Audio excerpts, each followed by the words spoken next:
All right. So let's go ahead and talk about officially the first major arcana of the tarot when dealing with the Zoldrake. Got to kind of set the format for a lot of these. First, we're going to look at what the card means in general. Second, we're going to talk about how the Zoldrake uses this concept against you. And then third, how you can use this concept against the Zoldrake in attempting to stay healthy, lose weight, become healthier, that sort of stuff. So, what this card talks about is beginnings. I use the Rider-Waite-Smith, so we're going to talk about it through that lens. Pictured is what seems to be younger person with a bindle or basically a bag on a stick, a small white dog stepping off a cliff, or there's a lot of different interpretations of that, right? Number one, it looks like that the person's in danger, but also it looks like a step into the great beyond. Um,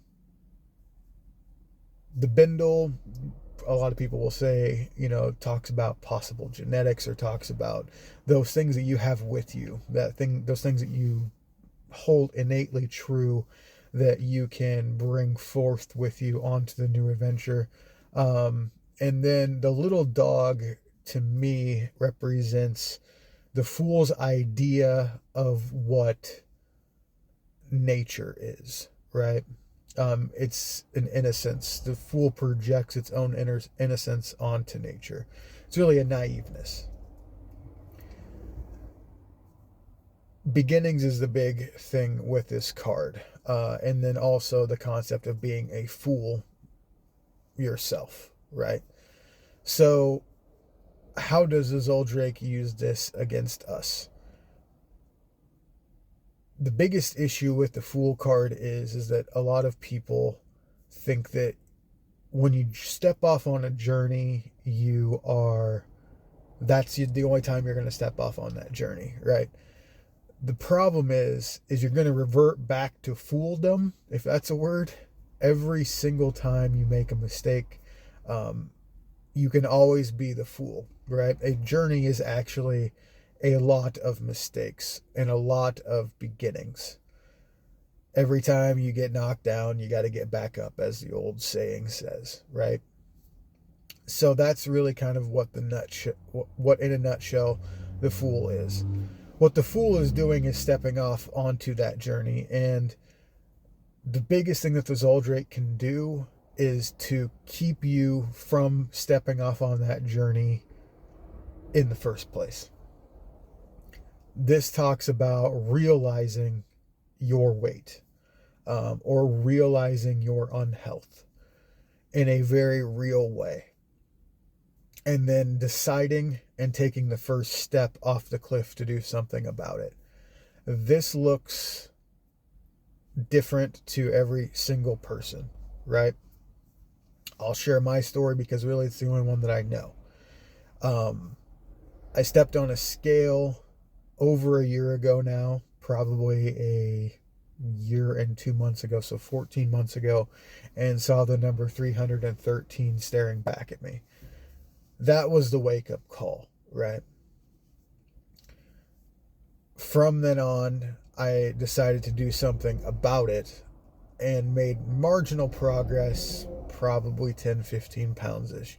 It really wasn't until I discovered the concept of the Zoldrake, which was probably, I would say, around, I really wish I had written it down, November of 2025 is when this really all started to kind of consolidate. And when I had the original kind of scrying session that showed me the Zoldrake and sort of had the, not really epiphany, but the beginning of the epiphany. I saw the original vision in the scrying surface, if that makes sense.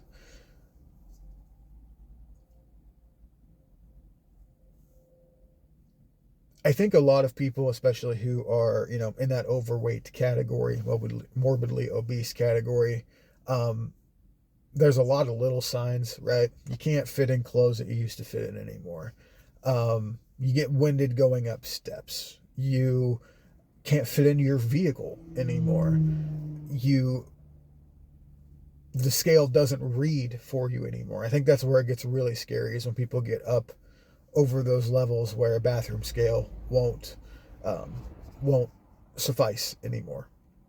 Luckily, I did not get up that high, but there are people who are going on this journey that are up that high, and it is what it is.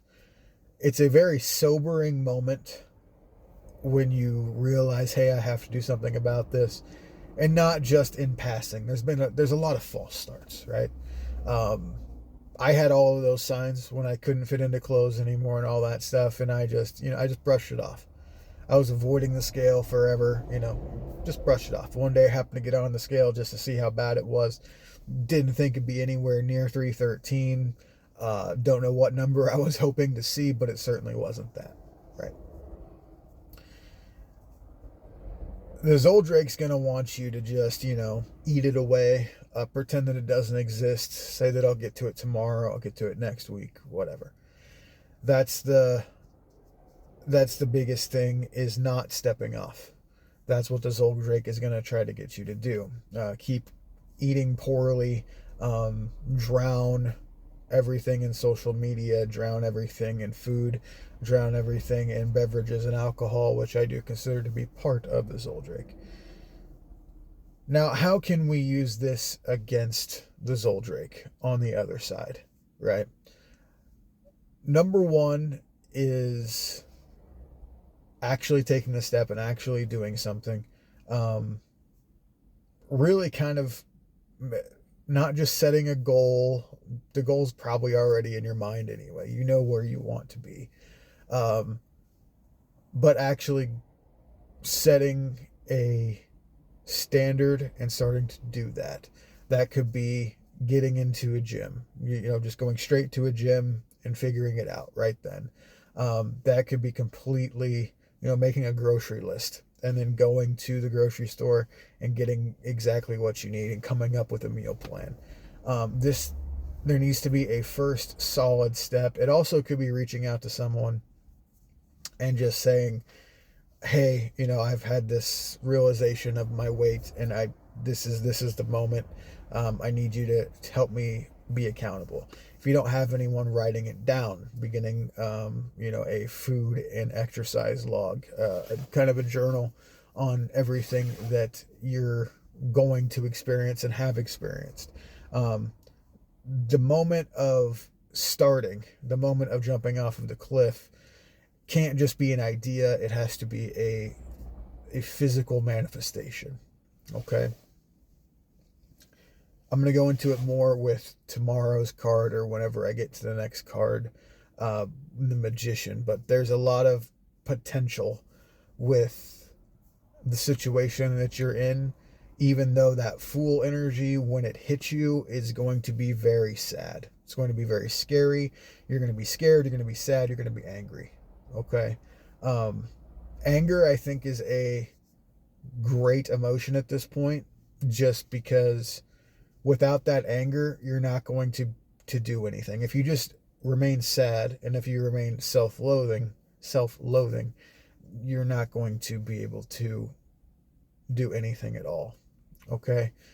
Speaking very quickly about the little white dog, right?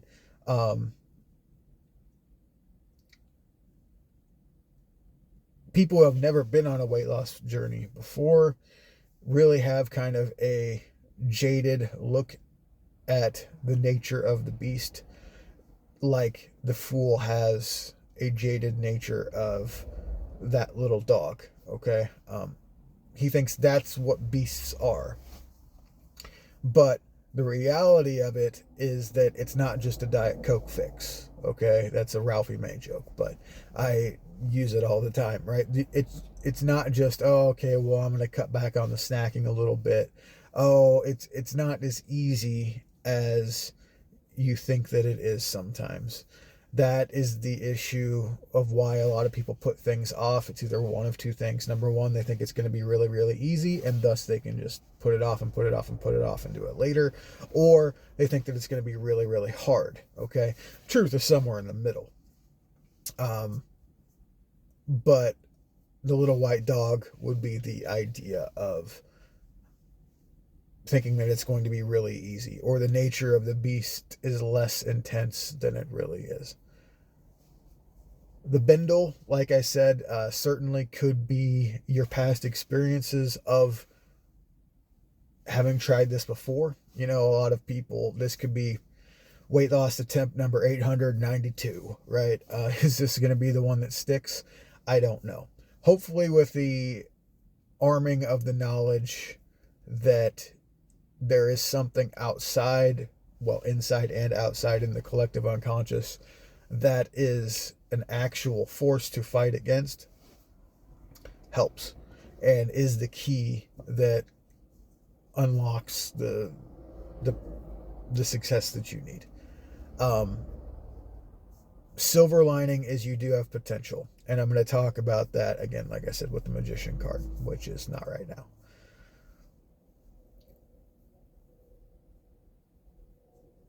It's okay, like I said, once you've got your real world manifestation of that first step off that cliff, it's okay to take some time and just realize that you've been a fool. And just sit in that self-loathing for a minute. Not because you're going to stay there, but because it is important to take into account the realization of the epiphany. Really sit in your body and feel how claustrophobic you are. Really sit in your body and feel how heavy you are and how much you're going through on a daily basis, just moving the weight around that you have accumulated. Really don't externalize it. Don't try to think about what other people think, but just understand you in this moment, almost as if you're born into your body at this moment. Realize everything about it. Okay? Realize the stretch marks. Realize your thighs touching together. Realize the way that your fat moves when you walk. Realize the amount of effort it takes to get out of a chair. Okay? Realize everything that you can't do. Realize tying your shoes is difficult. Realize all of this stuff. And again, with your hand firmly on the rope, that is the way out of this, that will tug you out of this. It's that goal that you set, but not only that goal, like I said, that real world, starting the journal, talking to someone, getting in the gym, coming up with a new meal plan. If you know none of the stuff that you're going to have to do, a little bit of real world research, not just scrolling on the phone and looking at a million fad diets, but actually with a dietitian, actually with someone who knows what they're talking about. That's the fool energy right there. The Zoldrake is going to use the fact that it feels horrible against you and try to get you to break. Okay? You're going to use the fact that it's a moment of almost sheer joy in that it is the moment that you're starting. Last piece I've already touched on a little bit, but also realize that you will be the fool again and again and again on this journey. You're going to fail again and again and again on this journey. We're going to talk about in later videos aiming small and missing small. Okay, so now the Zoldrake wants you to be a big fool. The Zoldrake wants you to aim big and miss big, right? The Zoldrake says, well, I got to lose 200 pounds, the Zoldrake wants you to say, well, I've got to lose 200 pounds. That's going to take multiple years and all of that. No. If you have that big goal, you're going to miss big. Okay. If you have that small goal of, hey, I'm going to lose a pound, I'm going to start on that. you're going to miss small. Okay. But understand that failure is part of this. Failure is key. You will always come back to the full energy, to the full card. That's why it's the 0 and not the 1. Okay. It pops in and out of existence like an electron. All right. And you're going to be there a lot. Okay. Until the next one. Yeah.